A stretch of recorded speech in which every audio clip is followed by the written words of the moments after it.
Le journal présenté ce soir par Laure Girard. Bonsoir Laure. Bonsoir Aurélien, bonsoir à tous. Direction Recueil pour démarrer ce journal. Oui, une entreprise mise sur le développement durable et devient totalement autosuffisante en énergie, vous le verrez. Et puis des professeurs des écoles qui se forment, mais entre eux, ça s'appelle le partage d'expériences. On vous explique dans ce journal. L'invité, Jean-François Devins, co-organisateur d'une conférence discussion sur la ville durable ou post-carbone. Ça se passe lundi prochain au Mans salle Édith Piaf. Mais alors, on ouvre ce journal avec la santé, un sujet au cœur de la préoccupation des Sartois. Nous vous l'avons déjà annoncé à plusieurs reprises, les services d'urgence sont saturés, même celui du centre hospitalier du Mans qui pourrait fermer cet été. Alors afin d'assurer la continuité des soins au cours de la saison estivale, l'Agence régionale de santé annonce qu'elle souhaite renforcer la coopération entre médecine de ville et services hospitaliers, ainsi que le recours à la télémédecine. L'agence a par ailleurs sollicité l'Union régionale des infirmières libérale afin de soutenir les EHPAD et elle a renforcé la garde ambulancière dans plusieurs territoires. Elle mobilise enfin régulièrement la réserve sanitaire nationale pour assurer une continuité d'activité au sein des établissements de santé. Et puis un mot du Covid, Laure, qui n'a pas tout à fait disparu dans le département. Oui, après des semaines de baisse, le taux d'incidence est reparti à la hausse depuis une quinzaine de jours. En Sarthe, il est de 287 ce mardi, en forte hausse sur une semaine, puisqu'il était de 187 mardi dernier. 1408 cas positifs sont recensés dans notre département au cours de la semaine. Il n'était que 1050 la semaine dernière. 43 personnes sont hospitalisées actuellement contre 24 mardi dernier. Bref, on ne peut que vous conseiller de prendre soin de vous. Allez, direction Recueil à présent. Vous nous emmenez, Laure, pour découvrir une entreprise autonome en énergie. Oui, Odyssée Environnement. Elle a fait installer un panneau solaire géant devant son site industriel. Résultat, l'entreprise est autosuffisante et elle a même réussi à diminuer sa consommation d'énergie. Enzo Maubert. Ici, on l'appelle le tracker, un panneau solaire géant bourré de technologies capable de fournir toute l'énergie dont cette entreprise a besoin. Il permet de travailler sur deux plans, donc de suivre le soleil le matin jusqu'au soir. Et il est double face également, ce qui lui permet de récupérer l'énergie de sa face exposée au soleil, mais aussi de sa face antérieure. Ça nous permet, surtout aujourd'hui, en cas de forte présence du soleil, de produire plus d'électricité que demandé et de mettre cette électricité dans un coffre-fort énergétique qui nous permet d'avoir en ressource de l'électricité en cas de mauvais temps. Le panneau embarque aussi des outils de suivi en temps réel pour savoir où, quand et comment est utilisée l'électricité. On consommait l'électricité qu'on pensait juste, mais finalement avec le suivi Internet, on s'aperçoit que on gaspillait beaucoup d'électricité, notamment la nuit, où des appareils restaient tournés, qu'on pensait sans grand impact, on va dire électrique, mais qui finalement, quand on les coupe, on économise. Pour l'entreprise qui embauche 80 salariés, cette démarche s'inscrit dans une volonté globale de réduire son impact environnemental alors qu'elle est en plein développement. On a fait appel à des spécialistes, donc le CPIE, qui, eux, sont venus faire un état des lieux du quartier, entre guillemets, pour savoir quelles sont les espèces présentes ici et savoir si on ne peut pas améliorer, entre guillemets, leur cadre de vie à l'avenir. Et si jamais on a besoin d'extension, de ne pas les perturber. L'entreprise espère désormais aller plus loin. Elle prévoit de réinjecter les économies effectuées dans la recherche et le développement écologique de son activité. Qui sait, elle verra peut-être même éclore une véritable réserve naturelle sur son site. La philosophie, c'était aujourd'hui, Laure. Ça vous rappelle des souvenirs, Aurélien? Oui, de très bons souvenirs. 4290 candidats sartois à plancher sur l'épreuve de philo ce mercredi. Cela concerne les lycéens en filière générale et technologique, je le rappelle. En tout, 5975 candidats passent le bac cette année dans le département. Le plus jeune a 14 ans et le plus âgé 54. Bon courage à tous. On va rester dans l'enseignement puisque les instits enseignent aux instits. Cela s'appelle le partage d'expérience. Chaque année, à l'Institut national supérieur du professorat et de l'éducation, les futurs profs en fin d'études transmettent leurs observations sur l'enseignement aux plus jeunes étudiants qui, eux, n'ont pas encore été confrontés à une classe.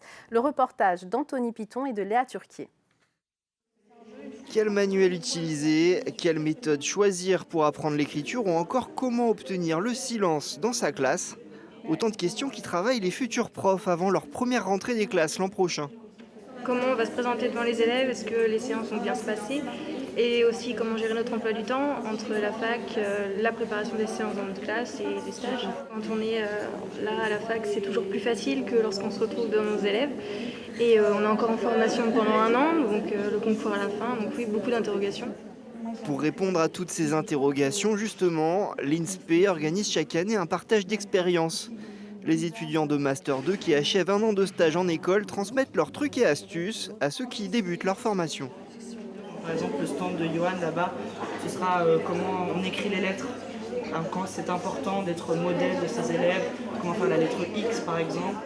Au total, 19 profs stagiaires sont présents pour une trentaine de nouveaux étudiants. Quand on est en classe, c'est vraiment là qu'on va apprendre et qu'on va découvrir et mettre en place ce que l'on a appris. Donc là, nous, comme c'est une première année, notre première expérience, c'est encore frais pour nous. Et donc c'est assez facilement transférable et transmissible pour les autres. À partir de l'an prochain, les étudiants profs auront beaucoup plus d'heures d'enseignement. La réforme de leur formation prévoit en effet le passage du stage d'un mi-temps à un temps plein.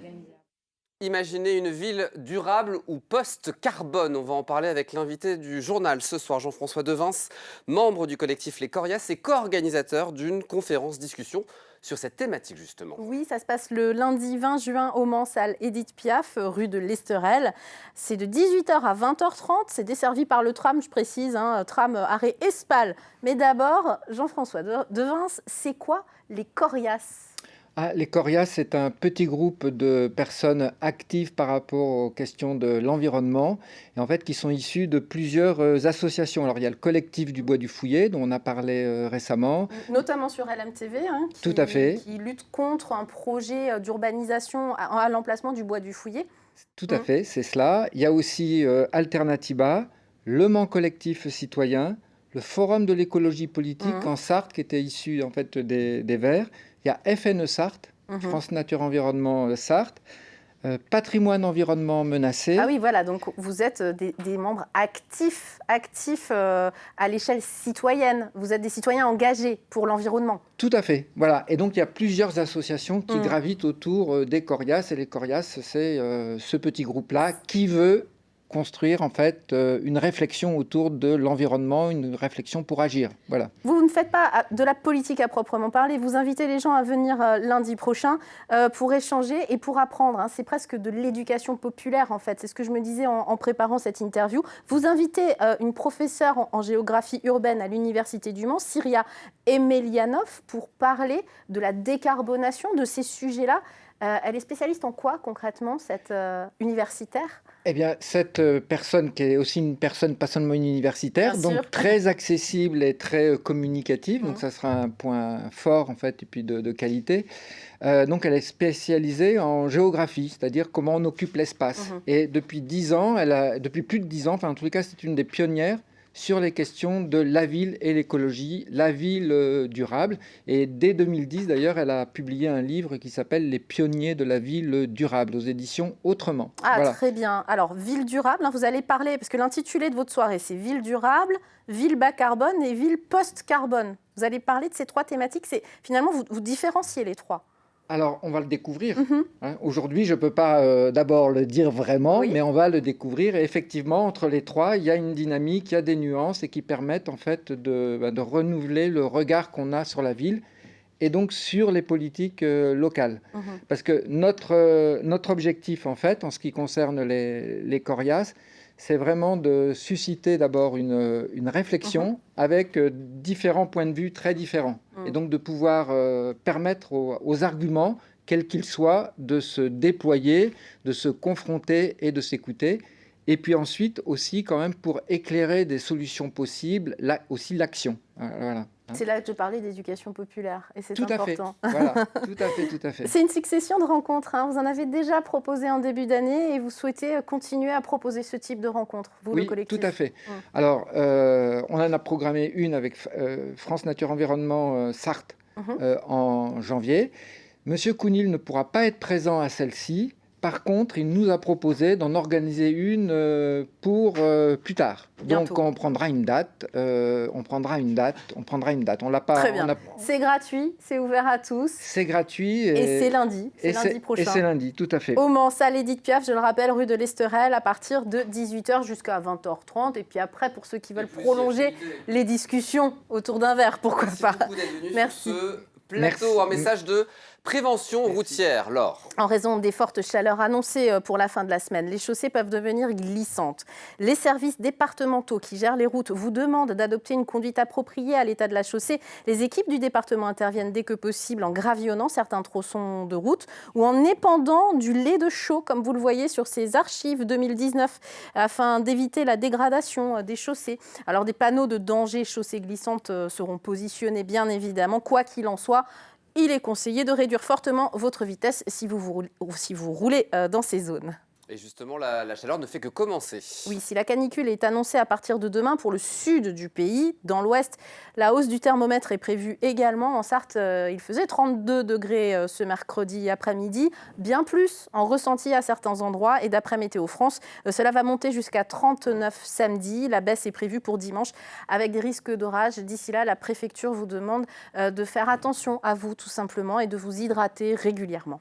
Et puis on finit par un marathon photo. Oui, organisé ce samedi 18 juin par l'association Photo Sarthe de Bazouges-Cré-sur-Loire. Si l'expérience vous intéresse, rendez-vous dès 8h30 en salle des fêtes de la commune. Un thème vous sera proposé, il est gardé secret pour l'instant, je ne vous le donnerai pas. Et vous aurez ensuite 2 heures, ni plus ni moins, devant vous pour réaliser une photo en rapport avec ce thème. En 2019, vous voyez les lauréats. Les thèmes, c'était par exemple les mots douceur. J'imagine que ça devait être des photos douceur ou histoire. Et cela recommence l'après-midi avec un autre thème. L'inscription est de 5 € parce que vous pouvez gagner des lots ensuite. Il y a des prix et puis surtout, c'est l'occasion de passer un beau moment. Évidemment, et ça fait toujours du bien en ce moment. En vivant sa passion photo ? Non, pourquoi pas pas particulièrement, mais pourquoi pas. On va se lancer dans Alors, vous pouvez y aller avec n'importe quel type d'appareil photo, même votre téléphone portable. L'important, c'est le cadre. Même un appareil jetable ? Ah ben pourquoi pas. Merci beaucoup. Alors, c'est la fin de ce journal, une page de pub, la météo. Et on se retrouve juste après, on parlera notamment de la fête médiévale de Bourg-le-Roi. Vous connaissez bien ? Bien entendu. On adore, ça sera avec Vanessa Belli. À tout de suite.